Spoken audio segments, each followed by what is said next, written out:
Bonsoir à tous les Camerounais qui vont certainement prendre un peu de temps pour suivre cette vidéo. Je la fais parce que je suis un tout petit peu ahuri. À la limite même, je suis sidéré par ce que je vois sur la toile au sujet de notre fédération camerounaise de football. En tant quand même que journaliste, quelque part, je suis un tout petit peu indigné de me rendre compte que des personnes n'ont pas à cœur le pays, mais ont peut-être à cœur la recherche d'un bénéfice individuel ou personnel ou je ne sais pas trop quoi. Mais je suis sincèrement très choqué. Je vais m'intéresser principalement au cas de l'affaire du tribunal arbitral du sport, de la FIFA et de la Fédération camerounaise de football. Il y a très longtemps, parce que ça, j'étais encore au Cameroun, quand tout cela a démarré bien avant, il y a très longtemps. J'ai quand même pris la peine, durant la plupart de mes émissions radio, d'étudier à mon niveau et de tenter de comprendre également ce qui se passait au niveau de la fédération, parce qu'il faut le dire, je suis sincère, j'ai pris à maintes reprises Abdourahmane par téléphone, avec qui on a discuté il y a très longtemps, quand j'étais encore au pays.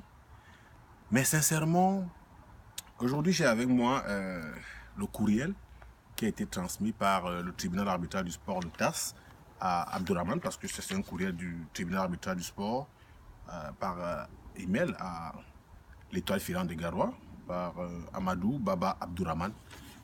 Sincèrement, je vais dire, je voudrais demander une chose.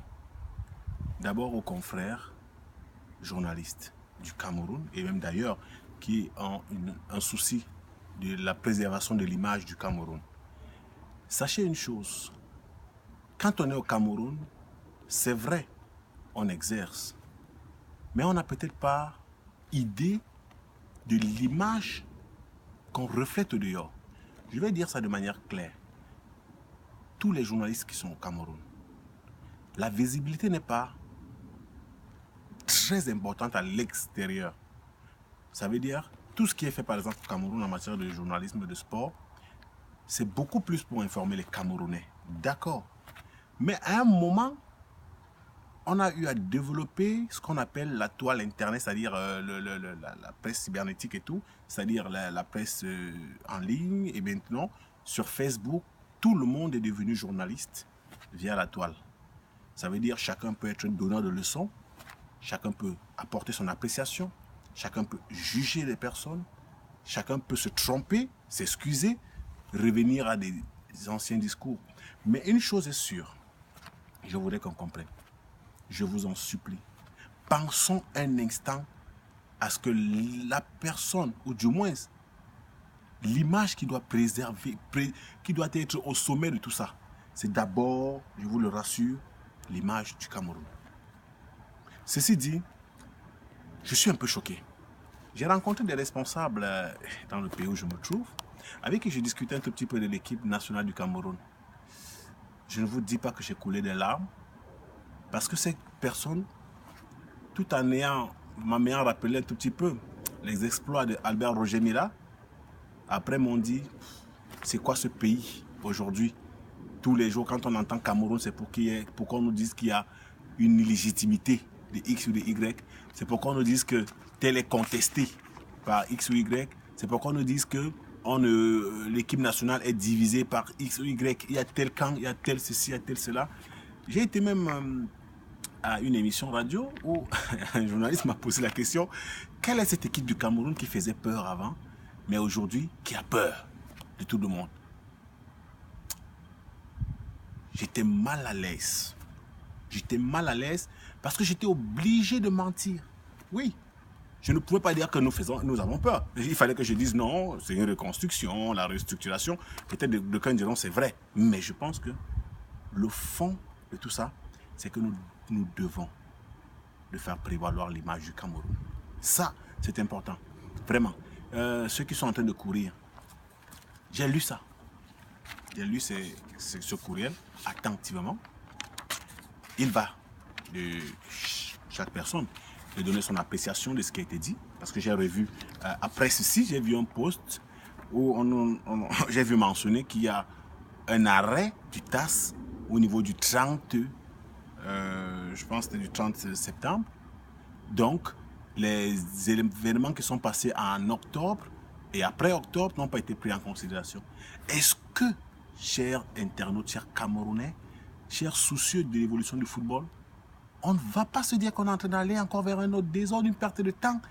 C'est un problème. Je vous assure, je n'ai pas été choqué, mais j'ai été très choqué de me rendre compte que l'équipe de l'UMS de Loum avait des problèmes pour voyager, qu'ils avaient eu un mauvais accueil, dormir à même le sol. Je vous assure, nous voyons ces images ici. Ne pensez pas que c'est une affaire du Cameroun, ou c'est une affaire de Douala, ou de l'UMS de Loum, ou une affaire de l'Union de Douala qui, on va le dire, parce qu'en ce moment, je pense même qu'on devrait concentrer toutes les énergies vers des équipes comme l'Union de Douala, comme les équipes des Astres, comme les équipes comme New Star, comme les équipes comme Coton Sport de Garoua, comme le Canon de Yaoundé, comme l'UMS de Loum, comme Bamboutos de Mbouda, comme l'Unisport du Honkam. On devrait réfléchir à vulgariser plus le championnat camerounais. C'est ça qu'il nous faut. Moi, je vous assure, je suis tous les matchs qui sont retransmis en direct sur Canal 2 International via mon téléviseur sur les www.canal2.net. Je vous le dis, ça veut dire je peux détecter, je peux apprécier le beau jeu. Pourquoi au Cameroun on ne peut pas penser au stade qu'au bureau? À qui profitent ces guégués qui nous font perdre en temps? On ne regarde pas qu'on n'a pas pu apporter un meilleur encadrement aux filles qui n'ont pas pu accéder au Brésil pour les Jeux Olympiques. Est-ce qu'on a déjà réfléchi à regarder ces équipes qui vont se qualifier pour le Brésil? Comment ces équipes vont affronter le Brésil? Ce n'est pas l'affaire des Camerounais qui sont toujours en train de bagarrer hors des stades. Ce n'est pas possible. Non, soyons un tout petit peu sérieux, les gars. Et je vais parler principalement d'abord aux confrères. Je me suis rendu compte sur la toile, parce que je vais dire sincèrement, j'ai eu des affronts avec certains confrères, parce que leur faisant savoir que dans la vie, il faut réfléchir, c'est vrai, il faut travailler, il faut exercer sa profession, et il faut savoir être impartial.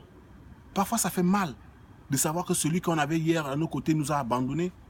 Ça ne doit pas nous empêcher d'être impartial dans le traitement de l'information. Ça ne doit pas nous pousser à aller vers une vengeance ou du moins un acharnement. Non, ça ne nous aide en rien parce que quand tu t'acharnes vis-à-vis de cette personne, tu ne te fais pas du mal. Tu ne fais pas du mal à la personne, mais tu fais souffrir tes lecteurs. Tu fais du mal à ces personnes qui croient en tes écrits. C'est un problème. C'est un problème. Moi, ce que je souhaite, je l'espère que ce sera peut-être appliqué. Pardon. Maintenant qu'on a pu avoir déjà le TAS. Parce que je vous assure, tous les journalistes, on attendait le TAS. Bonne info, mauvaise information, tout le monde attendait la prononciation du TAS. C'est là, le TAS a pris acte, après avoir demandé à la FIFA de confirmer, de donner sa position. La FIFA a donné sa position. Et à partir de là, ce sont les institutions qui sont loyales, qui se doivent du respect. Ce n'est pas comme si en allant au TAS, vous êtes en train de faire la guerre à la FIFA. Non, tous travaillent d'un commun accord. N'allez pas dire que parce que la FECAFOOT est un démembrement de la CAF, qui est un démembrement de la FIFA, et qui a peut-être pour instance arbitrale en matière de litige, le TAS. Mais non, soyons sérieux. Ok, je ne vais pas prendre beaucoup de votre temps, mais juste pour demander encore. Pensons à ce qui est important pour le football, pour le sport camerounais. Parce qu'il n'y a pas que le football. Il y a plusieurs autres disciplines. Intéressons-nous au sport. Vulgarisons et valorisons tous les sports camerounais et arrêtons de perdre les auditeurs, les téléspectateurs, les internautes, les lecteurs avec des problèmes personnels. Je sais que beaucoup vont peut-être me dire des tas de choses. Allez-y, il n'y a pas de souci. Mais une chose est sûre, c'est que j'ai eu mal. Je vais peut-être, après mes commentaires, vous mettre peut-être cette vidéo, quelques instants. C'est un ami, il est promoteur cinématographique au Canada. C'est lui qui m'a relaté les exploits de 1090. Il avait encore un souvenir. Et un jour, j'ai quand même discuté avec beaucoup, un Allemand qui m'a rappelé, un Colombien également, qui n'a jamais oublié l'action face à Higuita. J'ai coulé des larmes, j'ai la chair de poule. J'ai m'appelé des Camerounais avec qui j'étais dit que, pardon, peut-être on va dire que j'ai écouté, je ne vais pas vous partager avec vous. Venez aussi écouter cette histoire. Quelqu'un qui vous dit qu'il fantasmait à l'époque, voyant les lions indomptables. Aujourd'hui, on est dans des problèmes de guéguerre, problèmes en dessous de la ceinture, les problèmes dans les bureaux, s'il vous plaît. Je sais que ma vidéo elle a été très longue, mais c'est juste pour interpeller. On a mieux à faire. Arrêtons d'être distraits. Pardon, on a mieux à faire. Je vous laisse et je vous souhaite de prendre du temps, de réfléchir et de penser à ce qui est bien pour le Cameroun. J'aime mon pays, le Cameroun, et j'aime tous les Camerounais. Je vous souhaite d'être prospères et de planifier des projets qui seront très bénéfiques pour vous d'abord, votre famille ensuite et le Cameroun après. Parce que je vous le dis, n'oubliez pas, chacun de nous a une fin. Parce que la vie, c'est devant. Portez-vous bien. Bye bye.